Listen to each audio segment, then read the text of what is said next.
Jackson Radio Show. What's up, everybody? Kevin Jackson here. It is the Kevin Jackson Show. Going to have a little real talk. I love these conversations because they come up so often and we're not doing a deep enough dive on them. So I have come up with a concept where I want to talk about these issues just a little bit deeper than normal. Radio, you get to do that. TV is what frustrates me the most. And I pitched a show where I said, let's go in and take a deeper look at some of these topics that we skim by. Black Lives Matter has only been touched on. It hasn't really been examined. And it's because people are afraid, in my opinion, to touch the topic. But we should be talking about this. We should be talking about issues like recently passed DACA. And I'll touch on that for just a second. And the reason is this. They want you to believe that the DREAM Act is monolithically something that is going to make Mexicans mad. There are many Mexicans in the United States that are going, look, I don't know why you keep letting these illegals in. It's our country too. The George Lopez's of the world are rare. These people are American citizens, or they've got people that have gotten in line or served in the military and earned their way to get this. And suddenly we're supposed to just give this privilege. I use the example of Harvard all the time in talking about, offering somebody education or an Ivy League education. You want to live, if you say, well, Kevin, Europe has open borders, congratulations, go get that. Go to Europe with open borders. That's like the community college of countries. But if you want to get into Harvard, you got to do something. You got to earn it. You need letters of recommendation. Anyway, that's not what I want to talk about. What I want to talk about is there was a BBC documentary back in the 60s, and it's funny to listen to these documentaries. And by the way, I think it was titled something like How White Extremists View Blacks in America, or White Supremacists View Blacks in America. It's one of those words. And I want to play this clip for you because when I heard this documentary, I thought to myself, wow, nothing's changed. This is from the 60s. If by the 80s, black folks were mainstream. We had battled our way out of the civil rights movement and starting to make true strides. The black middle class was born. The black conservative became, we became mainstream.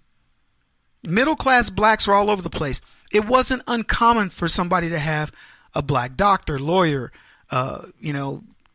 dentist, whatever. We were mainstream. We were integrated into society, etc. And you know what we've done since the 80s? We've segregated. Self-segregated, which is even more disturbing. But let me let you hear this documentary because I want to parse it. But keep in mind, they claim that these people are white supremacists. So pay attention to that as you listen to this. For history. This Midwestern housewife, like a lot of white Americans, does not think the Negro should present history's bill to her.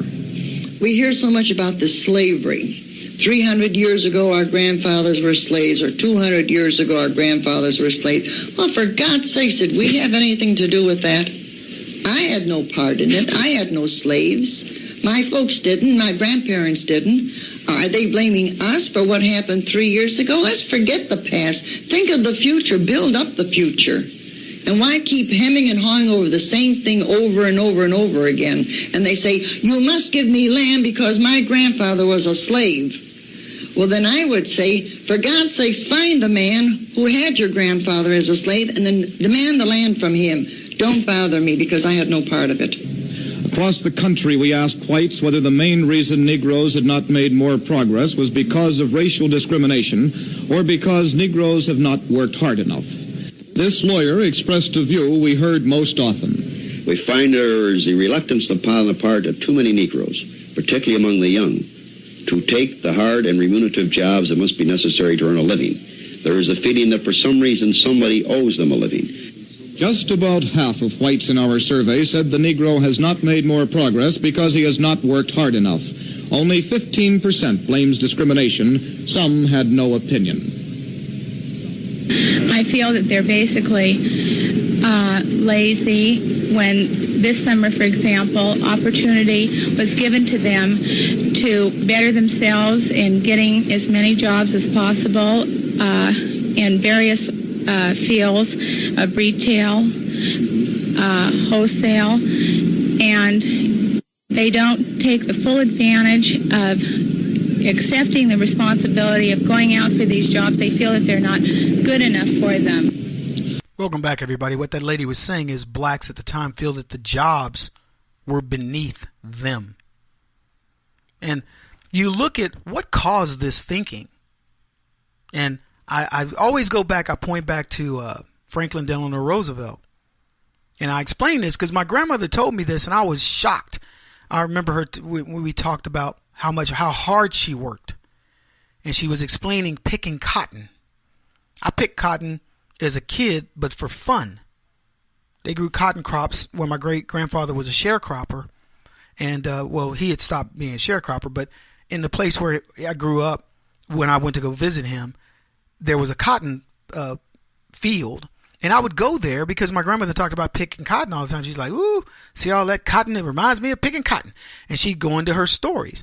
And she told me my grandfather, not my grandfather I was raised with, but my actual biological grandfather, was given 100-pound sack, a sack that could hold 100 pounds of cotton.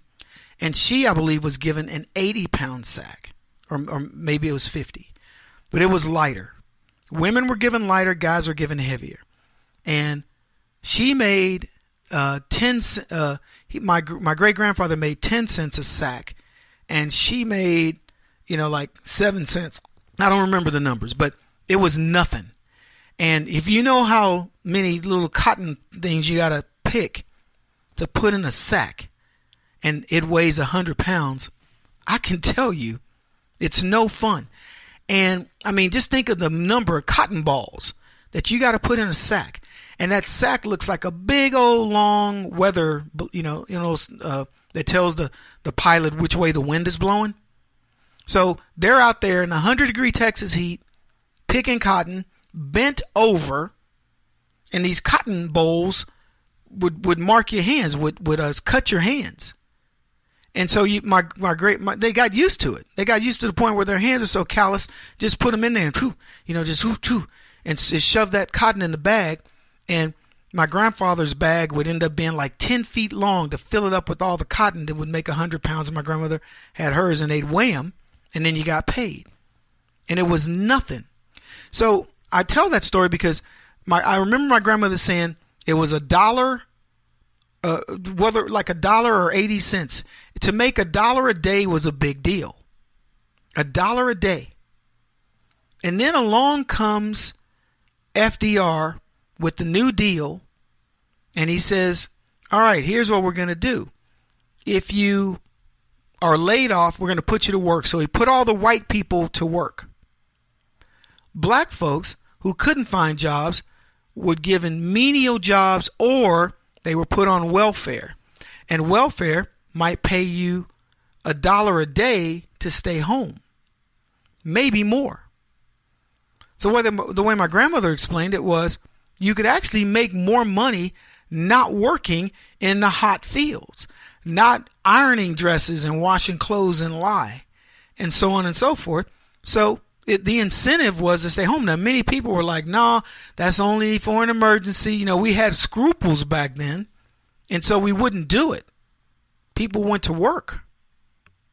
But in my opinion, that was the beginning of the end. When you got people that, no matter what you say, if you get out there and you pick 100 pounds of cotton and you have an experience to tell, that's him. For me, I'm proud to tell you my grandfather picked cotton. He understands it. That is a hard day's work. To say my grandfather stayed at the house on welfare, that's a whole different deal. And so I talked the other day about Donald Trump saying we've stolen the dreams. We have dreamers in America who can no longer dream. And that's where we are. We've stolen their dreams because hard work creates those dreams. I had a conversation with my son, my youngest son, and I was talking about, son, you have to work, and you have to work from the bottom up. And he says, what do you mean, Dad? I said, the reason why you have to work from the bottom up is you have to know your craft. When you tell me a guy is made the CEO of a company because he started with the company in the mailroom and he went from department to department, I want to invest in that company. See, that's a guy that understands that company inside out. He knows where the processes are broken, where they could be fixed, where it's not worth fixing. If he's good and he's observant, that is the best person you can hire. You could say, I'm going to bring in so-and-so who ran another company and successfully, and they are, $100 million man over at Hewlett Packard. Look at what happened to Carly Fiorina. They brought in hotshot Carly, and she ruined the company. They needed somebody who understood it from the ground up. Kevin Jackson on the Black Sphere Radio Network. Do you owe back taxes to the IRS or state? The secret to avoiding the IRS nightmare is to seek professional representation. My friends at Security Tax Associates provide the most cost-effective and ethical representation in the industry while helping to avoid seizures, levies, and wage garnishments. Security Tax Associates is here to ensure that the appropriate steps are taken to permanently eliminate any possibility of future tax burdens once and for all. For a free, no-obligation consultation, contact Security Tax Associates, 844-779-4177. That's 844-779-4177. 844-779-4177. Or visit them at securitytaxassociates.com.